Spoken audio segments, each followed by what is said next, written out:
Galing nga kami sa doon. Basta yun. Kaya naman, dumaan muna kami dito sa Liberty Street, Cubao. Dito sa Tough Guys Shooting Star.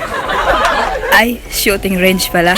Una, bibigyan kanila ng earplugs and safety glasses. Susuot natin yan. Kaya naman, let's go! Siyempre, may kasama tayong guide. Yung una nilang ituturo ay kung paano yung proper na paghawak ng baril at pagkalabit. At syempre, yung positioning.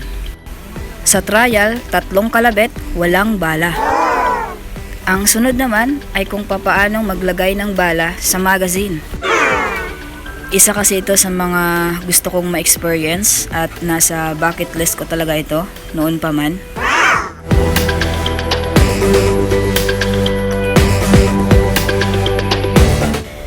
Ito na nga yun, pinapasubok na sa atin. Pasok magazine at kasa. Ang akala ko mabigat siya ikasa. Mas matigas pa ikasa yung mga salaruan. Siyempre, unang kalabit, hindi tinama yung target. At ang akala ko din dati, isang bala, isang kasa.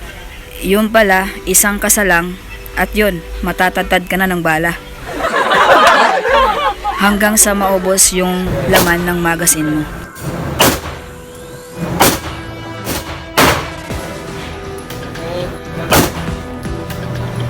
Ito yung shotgun, sobrang bigat, di kaya ng balikat ko. Tas malakas yung impact niya. Kaya pala pag tinamaan ka nito, sabog ang katawan mo. Sumubok din yung kapatid ko sa shotgun. At yung tinamaan siya ng nervyos. So ito yung mga tinamaan ko.